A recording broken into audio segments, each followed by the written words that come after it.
Hey. Oh. I thought I had Oh this my together. God. Okay, Okay. clearly. Okay. So can you hear me? I can hear you. Oh, there we go. Okay, now.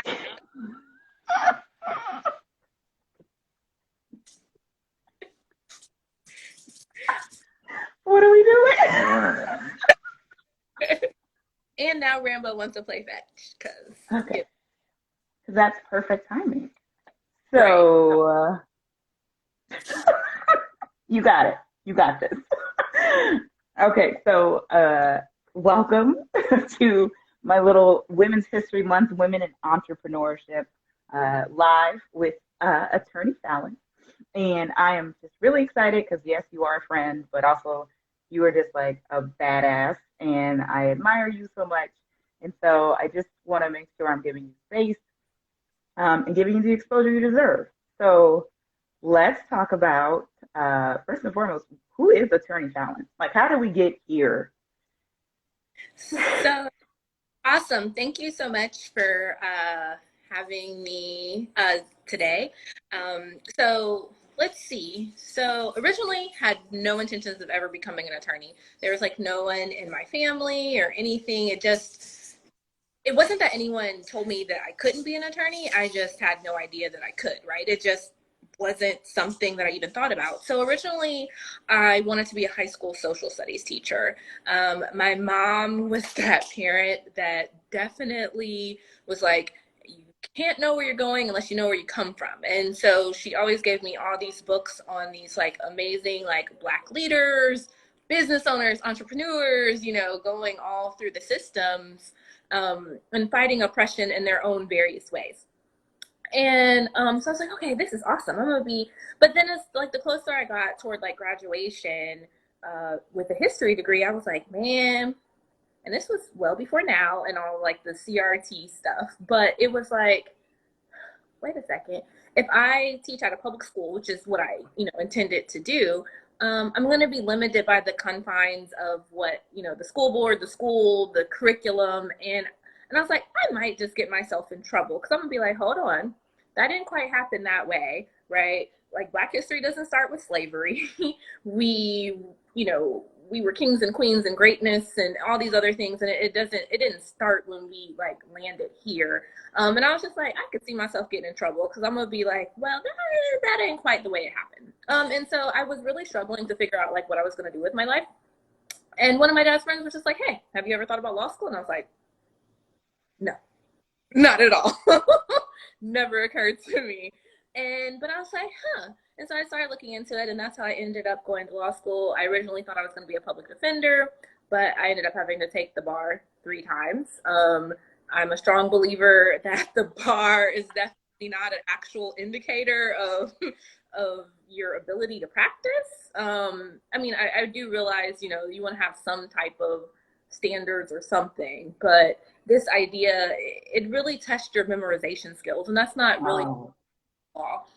The practice of law is meant to be like collegial, and you work together and bounce ideas off of each other, and you go read up on things, and then you bring that back to like now formulate this opinion and to support your analysis. And so I can do those things, but just straight memorization, like it was boring. So, but anyway, um, so that definitely had me veer to a different path because, had a mild existential crisis because I thought, I had a job lined up, and, when you don't pass, they're like, oh, we really liked you, but see ya. So that's what happened.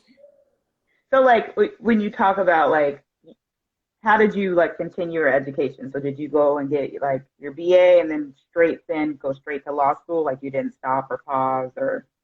Yeah, so I got my BA from Georgia State in history. Um, and then I just went straight to law school. I knew for me, if I didn't keep going right then, I wasn't gonna do it. Um, Mhm. I definitely see the value and importance in like school and education, but like actually doing that grind, it's not easy and it's not for everyone. and like I'm not that typical like, oh, I just love school and love to learn new. I mean, I do like learning new things, but like that whole process. So I was like, look, let's just go ahead, let's knock this out. So after graduating Georgia State, I initially started law school at University of Alabama. Um, I realized I wasn't a huge fan of Tuscaloosa once moving there. So I moved back. I moved back to and finished out at Atlanta John Marshall, which maybe on paper John Marshall doesn't have the ranking of like the Alabama, but I feel like I got such a better experience um, at John Marshall because I had professors that were practical, right? Professors that were doing the things that they were teaching about. Like at Alabama, it was a lot of theory, and people had, and when it comes to legal stuff, that makes, sense. People espousing theories and such.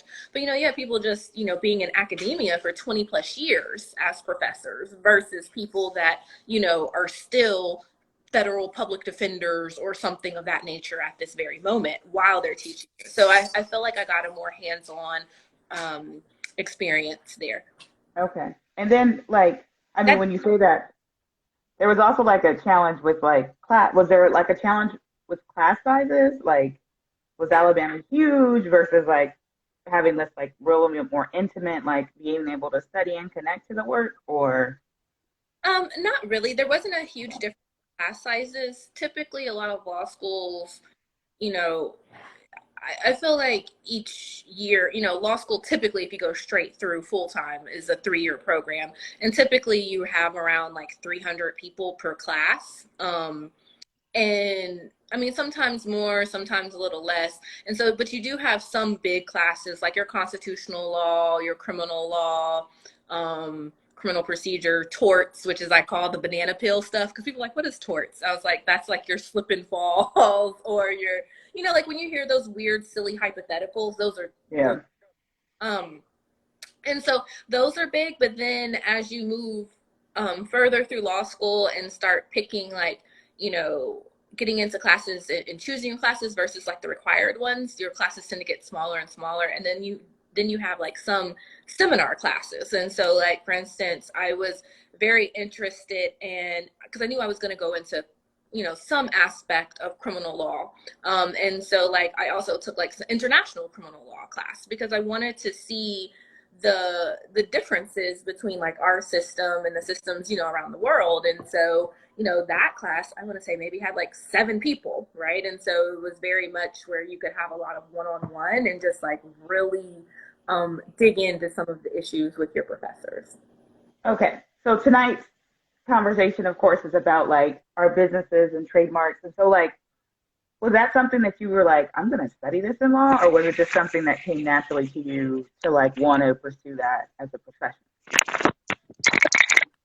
To do contracts, right? That is one of um and then you sometimes take other things that are along those lines that are kind of like contracts and trademarks and things of that nature are kind of called intellectual property. So sometimes there's a few other classes in that, but in that moment, I didn't necessarily um, think that that was what I was going to be doing. I knew it was something that would come up. I mean, because even just by the nature of practicing law, like you have a contract with your client, right? Even if you are not practicing contract law, like you still do some sort of contracts. But I didn't see that as like what I was going to do. But I also, like looking back at it, I realized that there are not a lot of Black folks. Well, number one, there's not a lot of Black lawyers, period, right? So that's already a small subset. But then there's an even smaller subset that do, like I said, what's called intellectual property. Most Black attorneys do criminal law and like personal injury. And some do like general practice where they, cover a lot of topics or like family law. There are a lot to do family law, but it's almost as if it's like we really didn't really want you in this system, but Mm. that especially when it comes to criminal justice system, we talk about how uneven it is. So we're gonna at least let you go in there and try to help people that way, right? But it's just interesting that like I didn't see it at the time, but like looking back at it, it's just not something that's even like particularly encouraged. Um, and so I didn't even really think about it. Like there was no one that was just like, oh yeah, have you ever thought about trademarks? I was just like, and I didn't even realize how interesting it could be until later. And I actually is very interesting to me. Like, probably sounds boring to some people, but I was like, yeah, like this idea of helping people protect their businesses and their brands and getting to talk to people about all these cool ideas that they have and then like what processes and procedures they should have in place to like grow them to make sure no one else is using them. It's actually like very interesting. And to be honest, it's better than criminal law because although I'm always going to have that sort of like love for criminal law, it's like when people are coming to you in criminal law, it's normally because they're having a bad day, right? Like you're not, it's not something, but like with these type of things, it's exciting. Like you're starting this new business, this new brand, and like and I get to be like, yay, congratulations, versus like, Yeah. oh shoot, you're facing 5 to 10, right? So Yeah, I mean, and there's a different topics, and like this totally brings a light to me. Like when it's always Black History Month when they're always like, this person invented the peanut or like the peanut butter and like the stoplight, and then you think about all these like Black inventors that went unprotected, that didn't get patents, that didn't get trademarks or copyrights, and that really happens to folks, like especially folks of Black and Brown who get like I wouldn't say disenfranchised, but they get ran over in the business system, especially those who are creators, right? especially, and you see it even with TikTok, right? Most of these trends and stuff are created by like Black creators that do, come up with these amazingly fun dances that catch on. And we saw the young lady that was brought on to Jimmy Fallon, and then when there was the outrage, when folks were like, "Hey, all she's doing is going on here and copying, Black creators and reaping the benefits," then there started kind of being this, okay, well, let's make sure. But that's one of the things. You can actually copyright choreography, by the way. But Oh, well, that's an amazing segue to what. So let's pretend I'm a business owner, but let's. I'm so silly. So let's talk about it. Like I'm your client. I have we'll give an easy example of TikTok dance. mm-hmm. And I know it's going to catch trends, or in the past I've had people take my content. Where do I start? Like, what do I even do? So the way I approach it is like from a full, I guess, service approach. Like I could tell you, okay, yeah, we can just submit a copyright for the choreography, right, and keep it that simple. But I feel like that's not good, and I'm doing you a disservice. So I would probably start with, hey, what is your brand, or what is your TikTok name, right? And then, so I don't know, let's come up with a good name. I don't know. I don't know. I'm not that creative. Okay, Well, just whatever. Yeah, yeah. superstar. Okay. So my name is TikTok Superstar. And so I'm gonna be like, hey, is this something that like you're looking to monetize? Is this something that you're just, doing for fun? Because different things kind of apply. So first of all, to really set up a brand, you need to have some type of like legal protection. So there's about 4 types of ways. So you have like your sole proprietorship, your partnership, your LLC, and your corporation.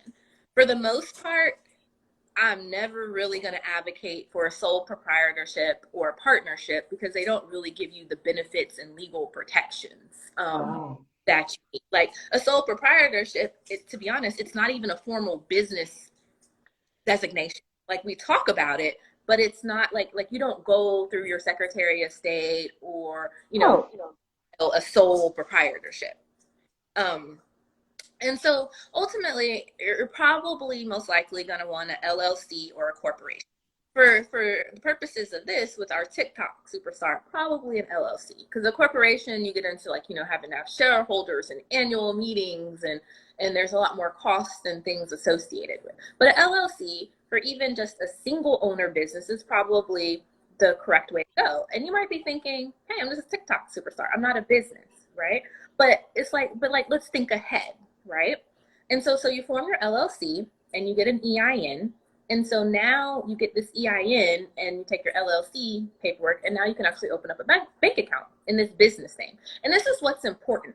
How you get protections through having this formal designation. One of the things you can't do is commingle your funds. Because then once you start commingling stuff, meaning your personal and your business, they're all together. If someone is to examine them and they can't see where one starts or one stops and the other starts, then they're just like, you no longer really have the protections of the LLC. And what an LLC does is it protects you. So, we know all these businesses are going to be great, but say something happens, right? And the business fails. So when you have these protections, now they can't come after your personal assets, right? So now, but if you have a sole proprietorship, they come after your personal assets, right? So that money in your own personal bank account and stuff, they can use that for debts and things of the business, which is why you want to have this LLC. So then the next thing, so TikTok Superstar. So the next thing you want to do is the TikTok Superstar is the brand, and you want to trademark the brand. And so when we think about other brands, like I like to use Nike as an example, what you can trademark for Nike is the swoosh, right? Like this kind of the logo. So that's the swoosh. You can trademark Nike itself, the name, and then you can also trademark the catchphrase, just do it. Those are all things that you can now trademark to protect your brand. And the reason that you get the LLC first is because your LLC owns the trademark versus you owning the trademark. So say in the future, you want to sell TikTok Superstar. Now it's not connected so much to you, where like when it's, how do I explain this? When it's just connected just to you, it's harder to sell, the valuations, etc. But now, if you want to walk away from this, you can sell it and someone else can just take over it, right? And so we've seen in the past, sometimes with major fashion brands, how this becomes an issue, right? So like, if I believe, is it Marc Jacobs, I believe? One of, so say, I think it's Marc Jacobs, right? And Yeah, so I think it. like he sold the brand and he has no creative whatever, but he doesn't even own Marc Jacobs anymore, right? And so now they put out stuff and they can put the Marc Jacobs on there and he could be like, man, this is trash, but he has no so that's also the benefit of trademarking this TikTok Superstar and not trademarking my business under Fallon McClure. I mean, what you could trademark your name and you could do it all under your name, but that's one of the benefits. So now I think a good example of this is Off-White, right? So like Virgil, he has a separate brand, Off-White. And so when he was part of the LV fashion house or whatever, he could still go do stuff under Virgil. And so then the next thing as we're thinking about this, Kate Spade. huh? You just made Kate Spade was another one. Yeah, Kate Spade. Yeah. Right. It's like, so now I can't even make stuff as Kate Spade, right? Maybe she don't want to, but it is what it is. And so one of the, so I guess like moving on with our example. So now TikTok Superstar, there's TikTok Superstar LLC, which allows you to have this formal business designation and open your bank accounts. And now TikTok Superstar LLC owns the trademark TikTok Superstar. And then under that trademark, now they want to copyright your choreography, right? And so I like to think about it as this, because sometimes it's very confusing, like, what can you trademark and what can you copyright? A lot of times it's some of the same things, but you get different protections. So I like to think about it like, if you think about almost like an album, right? So I'm Cardi B, right? So Cardi B, the trademark or the brand, right? Or what, Invasion of Privacy is the trademark, right? Then that's the name of the album. But then each individual song is copyrighted. So basically, some of the differences are when it comes to trademark and copyrights is what you were able to do. Like with trademark infringement, you can actually have people stop production of things with your brand on them. You can also get monetary damages. Copyright infringement, you can get sometimes monetary damages, but it's basically like if someone is now using this song the wrong way, but you can't necessarily shut down their whole operation. With Mm. you can actually get the items. So say back to Nike, right? Someone is printing stuff with, they're making fake Nike bags or shoes. So now the shoes can be seized. They can be forced to stop production, and then they can pay damages associated with essentially hurting the brand Nike. Okay, so like you walked us through. So what is like a typical small business owner like? What are they looking at? Like if you have, I don't want to use like well, yeah, we can use candles because candles are a big business and everyone's making custom candles. So what am I doing as a business owner with my candle product? So I would want to trademark the name of the candle company. And then if you have different, actually, let's back up. Let's talk about the actual business formation piece of it. So you have a logo, right? Um, Most people don't recognize or realize that even if you pay someone to make your logo, you don't own it. The way copyrights work is whoever creates it automatically owns it. So I, Fallon, McClure, draw a logo for Amanda. Even though you pay me for it, essentially what you're paying for is a license to use the logo. And so now your candle company goes and blows up, and I'm like, ooh, now I can put that on things, right? Unless you get what's called a copyright assignment. And so when you have someone design a logo, you ask them to essentially, a copyright assignment is kind of like a type of a contract, but it essentially releases and gives you the actual ownership of your logo. So some of the things that business owners a lot of times don't have actual ownership of are their logos, their photos, and their videos. And so you realistically should have a copyright assignment for all of those things. Um, so, you have someone go and take pictures. The photographer owns those photos unless you have a copyright assignment. And so they can still use those photos. You just have a license to use the photos.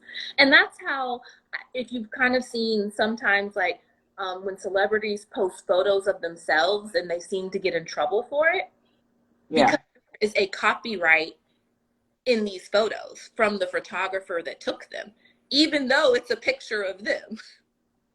Oh, okay. Okay.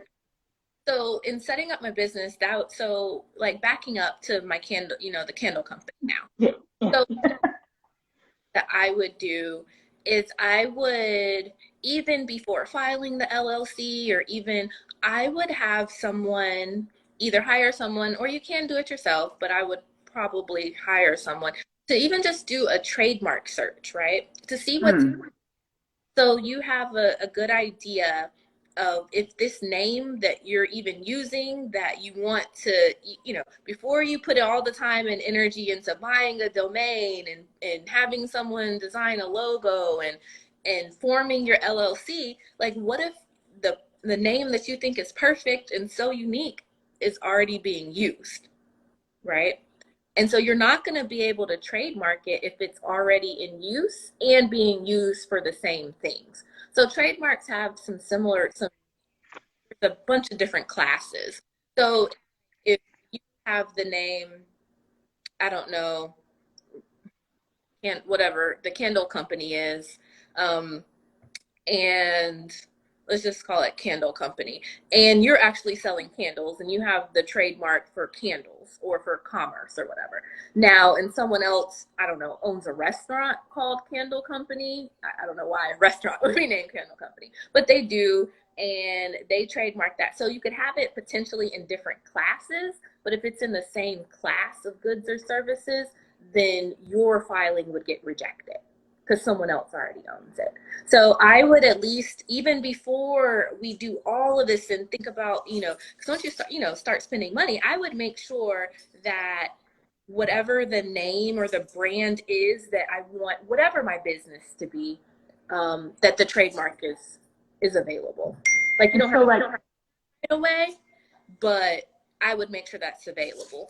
And then you go file your LLC and buy your domain name and get your logo and all of that. how do we do that? So how do we make sure we know what's available? So you can, it's what the U.S. Patent Trademark Office, USPTO. I was trying to think through the acronym. Like you can do searches um, through their database. It's it's not the most user friendly. Just gonna be honest. Another thing you do is just actually Google it, right? Like look through various, like just look to see what's online. And is it another state? Is it another, like I said, are they doing something different with the same name, right? Also, just because it's a different state, trademarks are national, right? So it might, but even if they're doing, um, they're in California and we're in Georgia, but y'all are both selling T-shirts and you want to use this brand, you're not going to be able to trademark it. Okay, okay, okay. So I just want to do a quick recap because I want to make sure I'm understanding. Answer this question. What can you trademark? Um, let's see. So you can trademark the name, like the brand name. You can trademark the logo. You can trademark the catchphrase. You know what? I'm just gonna pull up a whole list right here. Let's see. A slogan or tagline, the title of a book series, the product name, a nonprofit name, a podcast title, program title, um, stage name. Okay. So then what can I copyright and what's the difference? So, so for instance, the title of the book series, you could trademark, right? So, like, Mhm. example of this is probably like Harry Potter. You could trademark. Then you copyright the individual stories. So, like, what is it? Harry Potter and the Sorcerer's Stone? I don't know. Yeah, that's it. That's the one that's always on TV. So yeah, go with that one. I've actually never read any of those. Me neither. And so, yes, so that would be what yeah, that would be, so other things like that you could copyright are webinars, presentations, speeches, recordings, podcasts, books and ebooks, website content, graphics, pictures, Dances. videos, music. Yeah. Yeah. Okay. And so for as far as like fees, what's the scale of the fees that we're looking at to do either one of these? So copyrights are less than trademarks. Um, trademarks, but trademarks protect the whole brand. And the fees and trademarks kind of depend again back to like how many classes you need.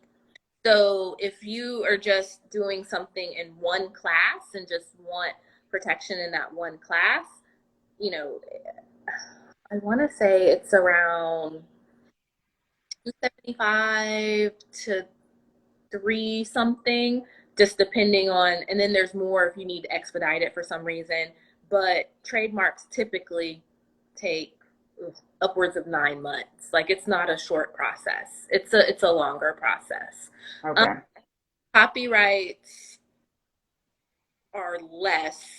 Um, and then you can copyright, I think, up to like 10 works at a time. So if it's a collection, you can copyright, and then it's even more for photos. I can't remember the number off the top of my head, but you can copyright a big chunk of photos at the same time, or like, you know, 10 recordings under one copyright, because, copyrights tend to be like a series of things. And so I would think of this like, so back to like our TikTok superstar example. TikTok superstar is, oops, sorry. TikTok superstar is now selling t-shirts, right? So each individual t-shirt design can be copyrighted. TikTok Superstar is the brand that it's under. Of course, the fees go up when you have attorneys involved, but and I'm not saying this just because, I'm a lawyer and this is what I do, but it's like there is a high correlation between trademarks getting rejected and filing them on their own. It's like I said, it's not user friendly, but to be honest, I don't think it's meant to be.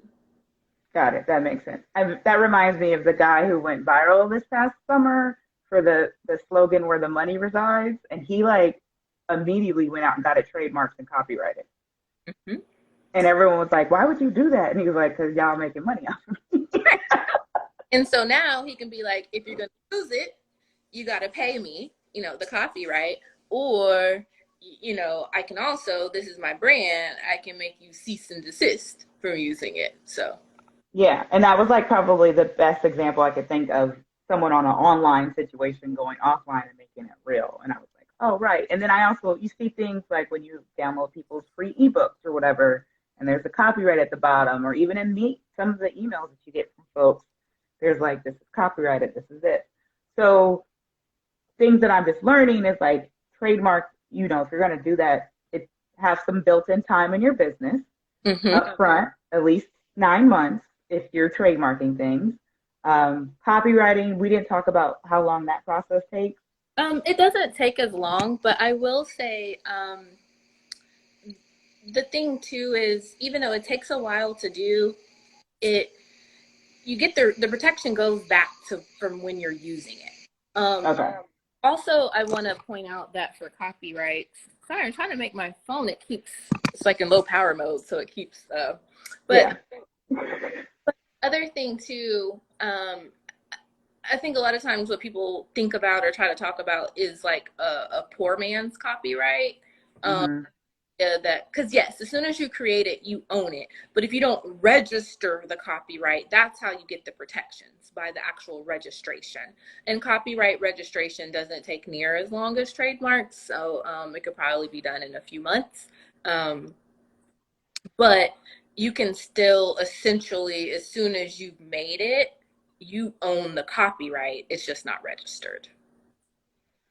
Yeah, I know. I've heard that like in business circles where it's like you send an email to yourself or something, or some weird like little scapegoat, or you mail a letter and then there's like a copyright back to yourself with that thing. I don't know. It's weird. I was just like, I'd rather just have a lawyer do it. And that can help you prove that, you were using it or whatever, but it's still best just to actually register it. And even when it comes to like your trademarks, back to trademarks for a second, even if you're not using it yet, there's things you can go ahead and file called an intent to use, and then you just have to eventually start using it. But you can still go ahead and get those protections. Yep. I'm actually taking notes because I have a son who's a college athlete, and they have that NIL now where they can actually make money. And so when he was in high school, I bought his domain name and everything associated with his name on purpose. And so I was like, now I've got to do the next step, which is copywriting all of his good stuff and then eventually trademarking him. That's super awesome. That's a new frontier. And it's something, it's so funny that you bring that up because I was having a conversation with someone over the weekend that was setting up a consultation, and they are working with their, like some AAU athletes that are not quite in college yet, but they're like, now with the NIL, like how do we line things up to make sure that we can maximize what we're able to do? And so I think it's an exciting new frontier for college athletes and one that's long overdue. And just randomly, sorry to digress a little bit, they need to give Reggie his Heisman back if they're going to be letting people get paid now. Like, go ahead and give that man his Heisman back. So honestly, right. And I think like I like it, right. Like at first I was very on the fence, but then I thought about it, like because my son is on a scholarship, but like he calls me like every week for money, and I'm like, oh my God, get a job, but he can't. So like I'm already thinking about like even if you know, like he's not able to do whatever like his dreams provide, we now have this opportunity to create an income for him. And make sure that he's ready and settled and ready to go with whatever he does in the future. And I think that's the most exciting part about it, because you and I both know a lot of these athletes are black and brown, Mm-hmm. and the chances of them are going pro are so slim as they get older. But the chances of you being able to figure out a way to make money off of your talent is exponential. So like, why not? And it's like we have, these young folks are initially, they're putting their bodies on the line, and it could, and not to be morbid or whatever, not like death end all tomorrow, but it could end tomorrow. You twist the ankle the wrong way, so it's not like guaranteed like this is gonna be, you're gonna, your point that you're gonna make it pro and be able to get these millions. So how do you, even as a college athlete, leverage this? And so I think another piece though that like we haven't totally talked about though is just like the contracting part of the business, and making sure these athletes and business owners even have just good contracts in place that truly protect their assets, whether those are physical or monetary or whatever. Yeah, I mean, let's talk about that, because I saw some like Instagram ad with a lawyer, and she was like, it's illegal for you to use someone else's contract that you saw on the internet. And I was like, what does that mean? And I think she was just saying like a lot of folks who are now like, I mean, the coolest thing about this digital space is that like you now have like billions of people to be your customer, right? And you also get lots of ideas. And I think she was like alluding to the idea that people are like, oh, I'm just going to copy and paste that woman's website. Oh, I'm just going to copy and paste their document. And it's like, maybe you shouldn't. So I think there's two pieces to that. There's the unauthorized practice of law, like if you are copying contracts and then kind of distributing them and to your friend, or like, yeah, I can write this contract for you. You're not a lawyer. That's a little, even though I know there's like websites like LegalZoom and stuff of that nature. I don't know how else to say this. LegalZoom just is wrong a lot of times, because there's so many nuances when it comes to different states and states' law, and that's why it's best to, now a LegalZoom contract is better than nothing, right? Like for protection, but sometimes there's just things that are wrong in those. Yeah. Are So you talking about like, what is that one website, the NOLOs? Like there's LegalZoom and Nolo, and they're always like, use our contract, come use our stuff. yeah, very user friendly. You plug and play, and I put my things in here, and then it spits you something out. And but the problem is, if you don't know what you're looking for in the contract, you don't know if it's right. And you don't know if the terms are even, because you know, there's some very specific things in a contract, like beyond just like, I think most people look at like the payment terms and perhaps how you can terminate, right? Mm-hmm. But sometimes they don't look into the details of termination. Some contracts have it where the independent, like if we're talking about independent contractor agreement, where that's where a business is just going to hire someone to independently just do some work for them, right? They're not an official W-2 employee, but it might be like the business can fire you at will, but the independent contractor has to give 30 days notice or something. There's some things in there that might not be to your best benefit, but if you don't quite know what you're looking for, also like indemnification, which means like if someone gets sued, and like who bears the cost and stuff of that. And sometimes, it's like you start reading these things and your eyes gloss over. So if you don't know what you're looking, and so I think sometimes that's the problem with like your LegalZoom type of things. Mm-hmm. The other thing about, yeah, just stealing people's stuff is the copyright, right? If you're just Right. copying someone's total website, it's a copyright infringement. That's their work that's come out of their head. And yeah, you can't just use it without acknowledging them at least. Right, right. And I love that you like really broke it down like that. Yeah, I've run into identification like when I'm doing volunteer stuff and like when we have like a concert or something to put on and then like the sponsor wants that piece and I'm always like, "Oh, like that's a big deal." I know there's certain entities that won't sign it just because of the nature of where they're formed, but it's like you need something to have some sort of mutual agreement. Mm-hmm. Um, but yeah, I know I've seen lots of people copy and paste other folks um, other folks stuff and because they have a bigger following people don't realize it and so like I think the poaching is a real thing in this digital space and as we all like started entrepreneurs I remember I was a PR person for a famous singer at one point in time early in my career when I had my own public relations company and I wrote this amazing press release and I loved it and I was like this is the shit and like 2 weeks later, I saw the same press release, word for another artist by a bigger record label being used.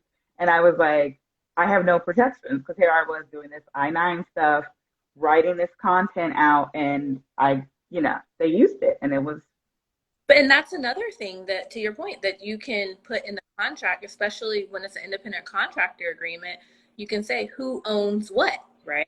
And so is this defined as, was that, it was probably, you writing that press release was probably defined as what's called work product, right? And so work product that's written under that particular agreement is owned by the company. Now, most business owners are going to want that, right? It's beneficial to the business owner. So now, even when to your like when you're gone, they can still continue to use that and tweak that. But that's something that you can negotiate for in a contract. mm, And that's why it's important to have independent contractor agreements.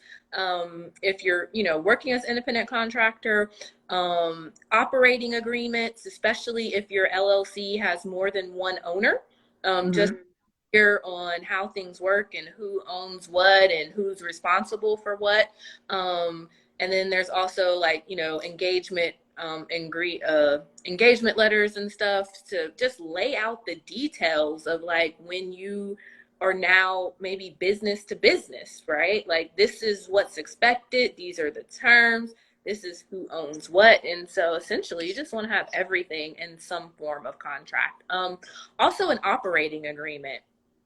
So you're very clear on what you're doing in your business. And you can also mm.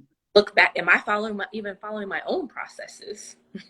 Oh, that totally makes sense. Yeah, because you can definitely get sidetracked and be like, oh, a new thing, or I'm doing a thing, and not come back to like the core values of why you started your organization, your business, your company. Okay, I usually try to keep these to 30 minutes, and so with these last few seconds, this has been extreme. I like took notes and everything. So this has been.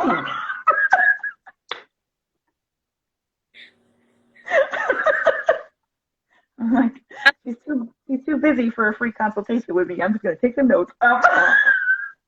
Hey, I am doing free consultation in That's March. what I was gonna say. So, like, where do we find you? What are you working on? How do people like get to know Attorney Fallon?